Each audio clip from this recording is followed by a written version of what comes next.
I have the need. The need for... Oh, damn it. You don't even know that? Different franchise.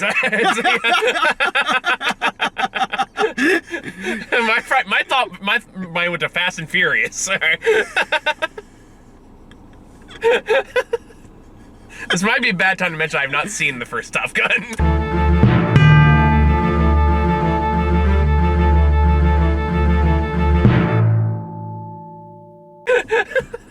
You really are a maverick.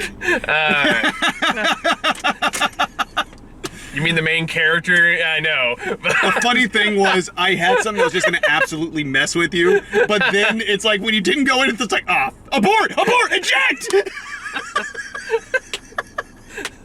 See, this is why you gotta clue me in beforehand.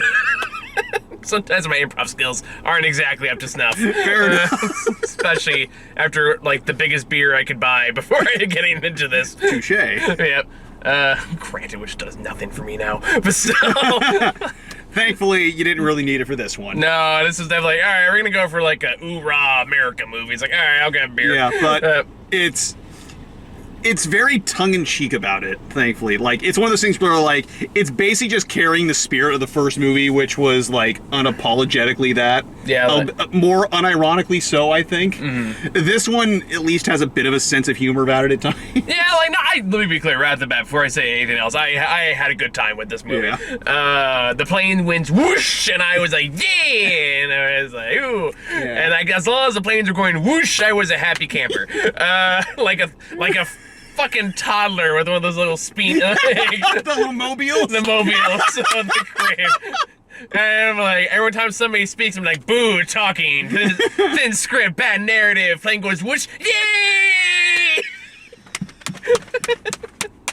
And that's really the best way you can surprise me.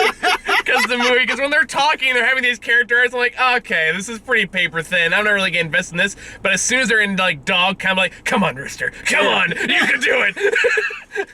Just trust your instincts, you son of a bitch. That is a good way to describe this. I mean, this movie really is basically just like the first movie, except still way better constructed.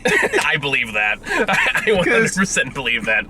Like, the first one does have, like, this certain 80s cheese and charm, but it's like, at the same time, it's kind of hard to really get invested in it. I don't know what it is about this one that just, like, it's a Tom Cruise and Christopher McQuarrie movie. The guys have been working, like, the past two Mission Impossible flicks. Yeah. And it's like, you're basically getting the same thing here. Yeah. And for the most part, it works on exactly the level it wants to. Yeah. I don't think it's just like, unfortunately, this movie has been piggybacked on as like, oh, the antithesis of woke media and that kind of bullshit, which is too bad, honestly, because it's like, it's first off, like, yeah, it's definitely Navy propaganda, but it's not that. Yeah. Yeah. It's like, so, but wait, if it supports the military, then it can't be woke. Then which one is it? Well, that's the whole point. Yeah, like, I know. This one shows the woke media where you make real movies about blah, blah, blah, blah, I blah, actually blah. remember that article. That headline. It's like, oh, boy. It's just like, which is like, I understand exactly why it's being done, but I'm like, why you gotta make it harder for me to like this movie, guys? Yeah. It's like, it's not the movie's fault. It's being co-opted by idiots. Yeah, it's like, guys, it's a plane that goes whoosh. Exactly. It doesn't even like this is a case where like not even the villains are named. It's like, yeah, it's the Russian Iranian Iraqi thing. German maybe. It's the North Russians. Yes, there you go. That was the other one I forgot. I was like, I don't know who they are, but they're doing some shady shit in Iran, so we're gonna blow them up now. That's like beginning and end of the backstory behind that, which is like, you guys seen Star Wars? You guys ever do a trench run for real?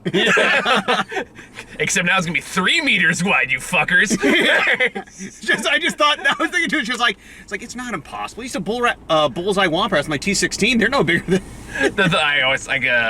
I think I saw a joke about that recently. It's like, have you guys like looked up what a Womp Rat looks like in Star Wars? They're fucking huge. Yeah. might as well say it's like, yeah, shut that barn over there from 10 feet. It's not that impressive. But anyway. What is impressive is missing the broadside of a barn with the goddamn bazooka. Yeah, right. Which would be me. Like, I got it in my sights. What? Sir, you hit your allied chopper! Sorry, Phil. No, if it's Resident Evil 4. Mike! Oh, all right. Oh, wow, now we're getting really weird here. You just see yourself in the helicopter. Look, I have lost my mind. There is a clan of mics out there. I don't attend all the meetings, but we have also agreed that all mics are equal and separate in their own way. There are at least two other, like one other mic I work with at work, and it gets weird whenever a raffle is held. Oh, do you remember that time there were 2 other grants in San Jose State? Oh, God. I almost won a raffle 2 times at my current job. Now to the point where it's like, all right, and it's Mike, which one? Yeah. It's like, oh. I know, and every time I know the answer, and every time I'm disappointed. Anyway, we've already gone way off the rails in this review. Just like this movie! Yeah, right. I don't know, like, cohesion-wise, like, this, like, pretty straightforward narrative sense from beginning to end. And there's not a lot of wild curves or unexpected twists in this at any point. I mean, just the action. Oh, which yeah, is, yeah. like, so like, good! No, like, again, when the plane goes whoosh, everything's like, yeah, this looks cool. Yeah. Because the planes are going whoosh, and it looks really, and it's shot really cool. And they got the sound, and the big giant IMAX theater we're in is going boom. Yeah, it was definitely worth the IMAX to get that extra screen real estate for those fights. I was more there for the sound design. Like, the sound design was fucking great. Yeah, that too. It's like, whew, yeah, if you can get IMAX, do it. If you can get Dolby Vision, you're still in for a goddamn treat. Yeah, like, for me, I this is a case where I feel like sound design is almost more important because, like, again, when a plane flies past you, you can feel it in your ass. Yeah. You know? So, like, then I feel like that's kind of what you're in a movie like this to feel. You're not going to get that in a home theater system, unless it's a really good home theater system. Man, I wish I could see this movie in D-Box where they have the motion seats. I'm good. I don't need that. No, thank you. Oh, yeah, do a little... Look, that's great for, like, a 3-minute gimmick ride at, like, a theme park. It's another thing when it's a 2-hour movie. But...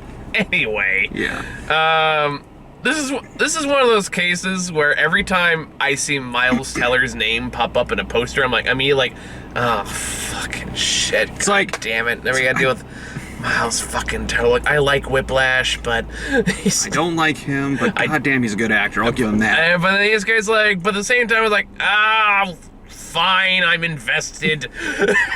Very reluctantly. And again, only when he's going whoosh. I will say, actually, I did enjoy the kind of plot dealing with, the whole Goose Rooster death of dad thing that Maverick's responsible for. Sure, like, Tom Cruise has definitely given a surprising amount of effort, considering this is, like, what, a 40-year-old sequel? 35, maybe? It's close. It's you know what? It's honorary 40. Yeah, 35, 40, in that range, round up. So, like, again, Tom Cruise, that whatever fucking, like, baby sperm they're injecting him with, I just doing wonders for him. The man has not aged at all, and I don't get it. Also, to be fair, that movie's been on ice, man, for about 2 years. I see what you did there. Yeah, I saw it and I couldn't resist, and I hate myself for it. But still, like, the man just does not age, and I don't get it. What the hell is he doing? He's filming another Mission Impossible right now. Like, how the 2 Mission Impossibles right now. Like, how the fuck is that little bastard look that good? At least Keanu Reeves, I believe he was blessed by the angels, but that's not Tom Cruise. Yeah. What did Tom Cruise have to sacrifice?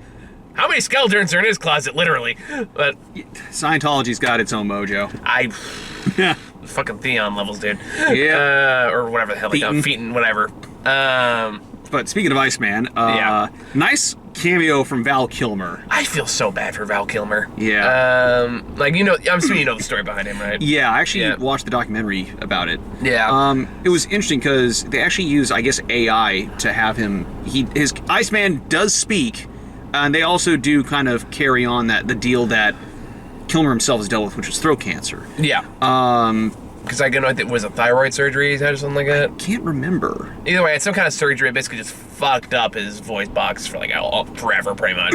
Yeah. The point wherever he's on video, like they just don't have him talk, and they kind of skirt around that a little bit. I don't know if it's his actual voice they have him say. I assume it is. It's AI. Is it? Okay. Yeah, because that's what I read, and I'm not a fan of the whole AI voice route like they did with frickin' Boba Fett.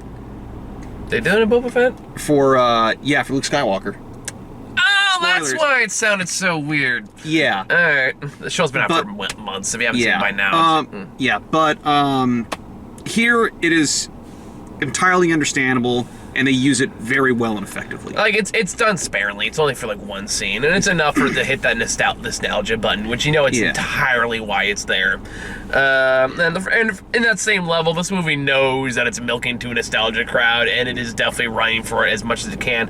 When like it starts off with Danger Zone playing in the background, it is literally basically the exact same opening as the first movie. Yeah. Like I can't remember if it's shot for shot. I watched it recently, but it's like. It's basically the same, seeing the planes get prepped, and the moment the first plane takes off, frickin' Danger Zone plays, and I was all for it. Nice. It was funny, they even actually had Danger Zone playing, like, in the background a bit for, like, that final trench run mission. Yeah. I was like, I hear ya. I mean, like, there are cases where, like, I haven't even seen the first movie, but I just know, like, I know what the theme sounds like just by cultural osmosis. Yeah. And the fact that I used to love the Top Gun ride, A Great America, when I was a kid. Mm-hmm. So I must have listened to that thing a fucking 5,000 times waiting in line. So, like, there's a lot of shit like that. There's even, like, a homoerotic, like, sports match in the middle of the movie. There's like, hey, you know what you're here for. Yeah. And they even have, like, the same kind of chemistry between, like, Rooster and Hangman, which is just, like... It's like, okay, now Keith. Yeah. There's a lot of sexual tension between Rooster and Hangman. Probably even a little between Hangman and Maverick, because there's just that part where it's like, thanks for the drinks, wink. I'm just saying, like, if they weren't so afraid of pissing off the boomers, they could just go for it. Yeah. But it's like... But then we have the opposite. Top Gun's gone woke. But honestly, though, like, if it didn't have it like the first movie, then there's something wrong. Yeah, no. Then no, that's an admonishment. If anything, it's an endorsement. Because I'm here for some homoerotic tension. Oh, man. But yeah, it basically almost feels like a reboot of the first movie, where it's like, it's very similar, and they're just constantly working on, like, how can we do the same thing, but better? Yep. And then, of course, like, without going too much into spoilers, the third act basically turns surprisingly slapsticky for a brief minute there. I was actually kind of surprised, because, like, but the movie knows it. Yeah, no, it's self-aware. Yeah, and it's like, it's one of those where it's like, don't worry, we still know we're a Top Gun movie. Yeah, so it's one of those things like, I'll go with it, sure. Yeah. Let's have a good old time.